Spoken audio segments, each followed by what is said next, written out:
Oh, hi. I was just doing a little bit of research for some of the builds I've been doing recently.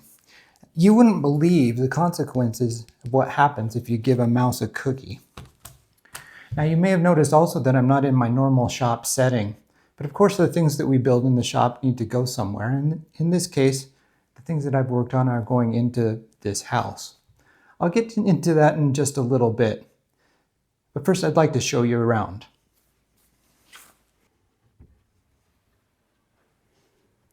Now, the room I just came from is called Yarnia. It's the crafting room for this house. And of course, you enter it through the wardrobe.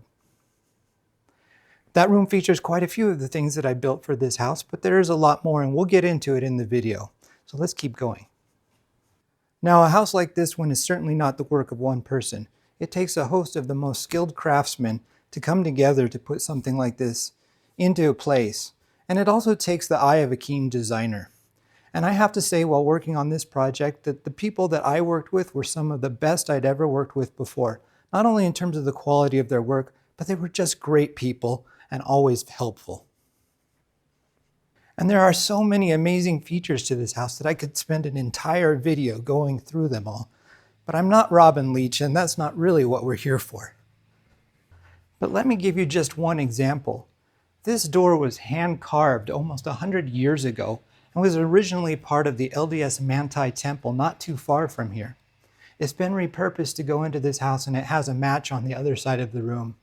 This is just one of the amazing features that's inside of this house. But we're here to talk about the contributions that I made to the house, and that starts with these.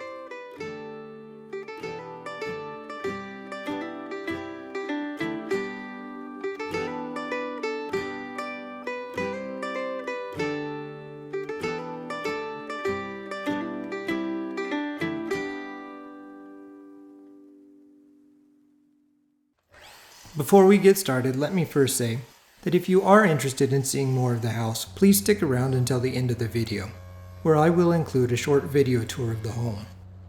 Also, in this video, I'm changing my format a bit compared to most of my other build videos. Rather than describe the details of the build process, I thought it might be more interesting for those of you watching to hear more of the story behind the build, and learn a little of the history of how at least a portion of this house was made. What you are watching me make right now is called a corbel, and it's an architectural piece whose history goes back thousands of years. The purpose of a corbel classically is to provide the support from a wall to an overhanging shelf, floor, or countertop. In this case, I am making 4 of them, and their purpose is entirely decorative. These corbels spring from the creativity of the designer for this home. Her name is Dana, and it is through her that I began my involvement in the house's construction. Dana's family and mine have been friends for more than 20 years. We both lived in Washington State for most of that time, and the interesting thing about that is that for nearly all of that time she knew me as a software engineer working for Microsoft, which was the same profession and workplace as her husband, Paul. Dana and her family had moved to Utah a few years before my family, and we had reconnected from time to time at social occasions in our new state. We are also friends on social media, and through that she has seen me post my various build videos. Dana has been working on this home from the very beginning, years before I ever got involved.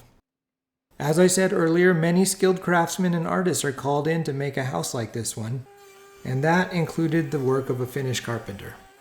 Unfortunately and unexpectedly, an issue arose where the Finnish carpenter working on the home was no longer available. When this happened, the designer and the general contractor for the home began to look for replacements. It was at the time that they were doing this that I had recently posted a video of the design and build of 2 modern wooden bookshelves. Dana saw my video and gave me a call, asking if I could come down to the house and potentially help her with these 4 corbels. To that, I was happy to agree. And that is how my involvement in the construction of Rose Cottage got started. Now, if you are skilled in a trade or have some other artistic talent, and are wondering how you might be able to become involved in a project like this one, I would simply encourage you to keep working on your craft and displaying your work. You never know who eventually may be watching and what opportunities they might bring your way. But let's get back to the corbels. From the designer, I was given 3 requirements. The first was the overall dimensions that were required. The second was the species of wood. This was to be alder, to match the paneling material in the room. The third was a drawing of the basic shape that she wanted, just a hand-drawn outline on a piece of paper. Now fortunately, I have some computer skills, and I incorporate those skills into my woodworking. So my first task was to take that piece of paper home and use a code library that I had written to generate a vector image that matched that hand drawing as closely as I could. Between the two of us, we iterated on that design via text messages until we had something that she was satisfied with. These pieces were so big, though, that I wanted everyone to be confident in the design before we started the actual work. So I used my laser cutter and glued up a scale replica that I gave to Dana first. You can see that replica here, and I still remember walking around the main floor of the house as she held the replica up in front of her eye, visualizing the final placement of the corbels on their columns. Once the shape was finally approved, both by the designer and the owners of the home, I got to the work that you have been watching me do here. And that work produced these 4 large corbels that will have a prominent place in the entry of the home. Now as we go on, I don't want you to forget about that scale replica, because it's going to have an important role to play in the house a bit later.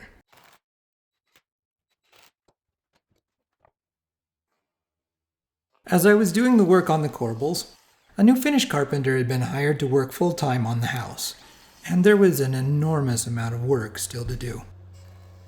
This new carpenter was absolutely incredible and a very talented craftsman. Just one of the many items on his to-do list were the balusters for the main staircase and upper walkway. Now, for those of you who are not familiar with the term baluster, it's just a fancy name for the vertical supports that hold up the handrails. The bigger anchor points on a stairway are called newel posts, and the supports between the newel posts are called balusters. Dana had her design in mind for these balusters, and a few prototypes had already been made. She showed those to me as we were walking through the house talking about the corbels. Unfortunately, they were having some difficulties creating them. As I looked over the prototypes, what was clear to me was that the biggest problem they were facing was that they were trying to do all the work on site using typical construction site tools. You need the right tools for the right job, and this type of custom woodworking was just better suited to a proper wood shop.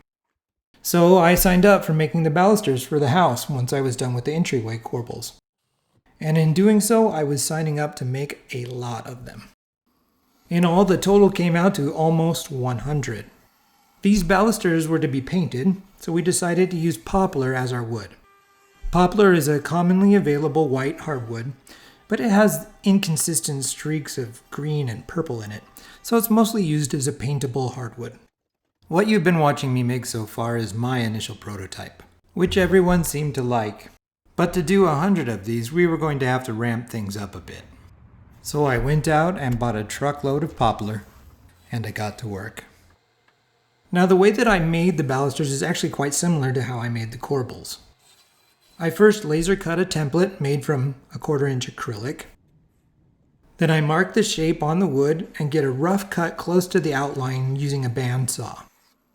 I then attach the template to the wood with some wood screws and get the final shape cut out using a router table. There were a couple of unique twists to this method in the case of the balusters. The first is that the pattern was larger than I could cut out in a single piece on my laser cutter. And to get around this, I made the pattern out of 3 separate templates. I added connection screw holes to these templates and tied them all together by screwing them down to a wooden stick. This stick also acted as my guide to measure how far up the pattern started from the end of the baluster.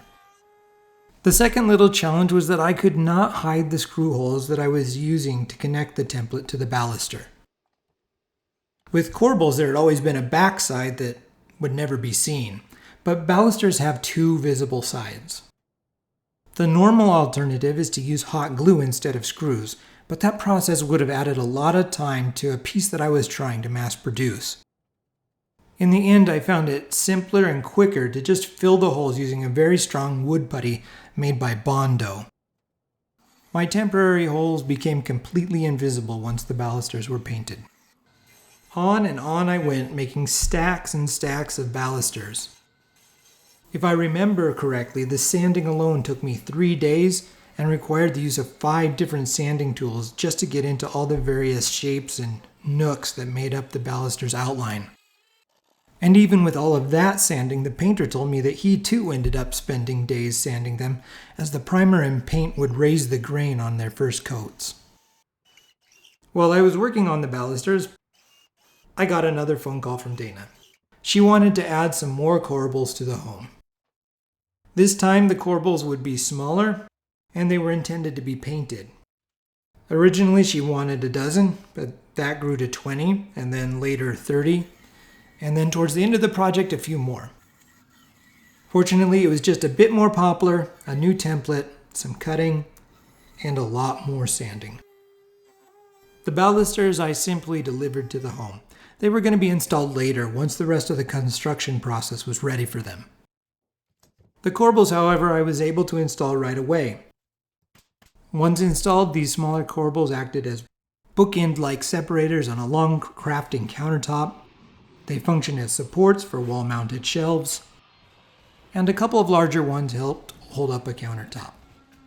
The great thing about it is they all tied together perfectly, which is the amazing advantage of having a talented designer working on your home. And now I really did save the best for last. When I got my first tour of the house, the sheetrock had already been installed. And I couldn't help but notice that there were a few areas where there were holes cut into the walls. I've been in home construction for a very long time, and I could not figure out what they could be.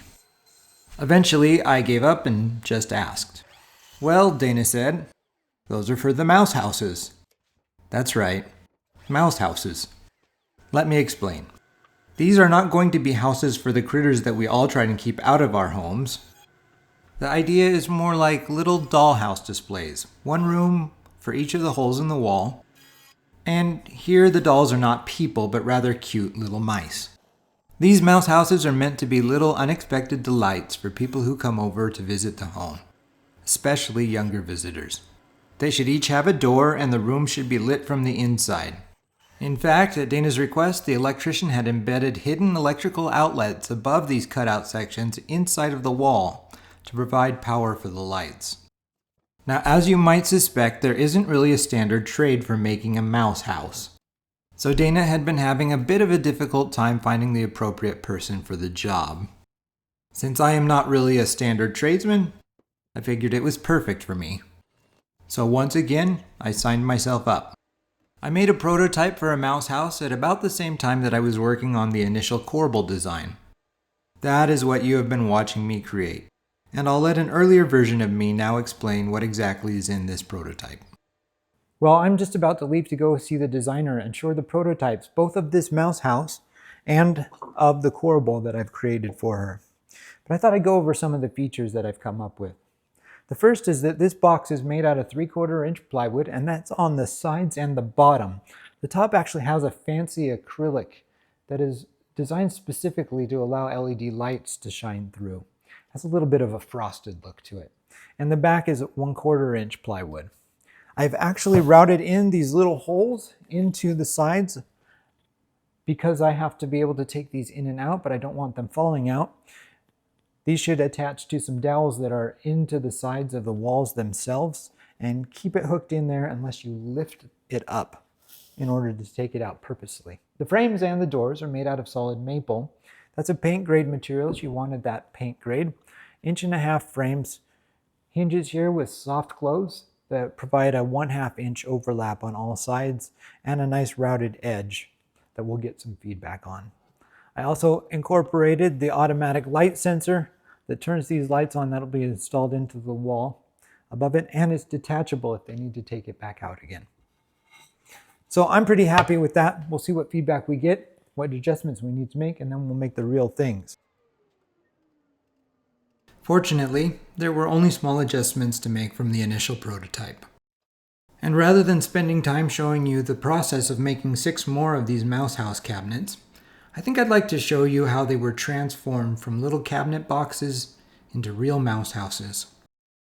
Now, most of that work is not my story. Our talented designer and her daughter were the imaginative force behind it all, and you'll get to see the results very soon. Still, I did have at least a small part to play. The decorations inside of the house came from many sources, but in some cases custom furniture was needed. So, as the ideas came together for the design of the mouse houses, I started getting requests to make some of that furniture. It started with a bookshelf for the study.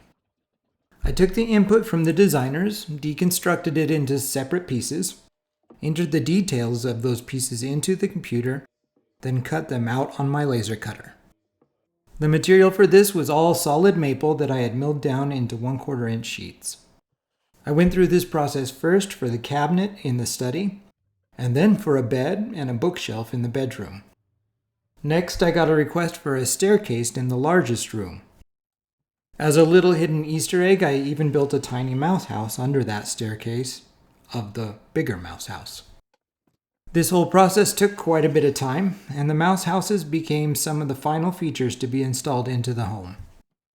That installation was a bit tricky. I had not given myself a lot of extra room to play with, and I had to be pretty precise in placing both the lights and the side attachments that lock the cabinet structures into place in the walls. The effort was worth it, though. I installed the final mouse house the morning of the open house for the home, and the payoff came that evening as I was able to watch the reactions from the guests as they enjoyed exploring each one. And that is the story of my contribution to this magnificent home, that the owners have taken to calling Rose Cottage. To a small extent, I was like the mouse given a cookie. One small build led to another, and another, and another. But in the end, my story is just one little story that, when added to the stories of dozens of other talented people contributing their skills and efforts, resulted in a grand and beautiful home.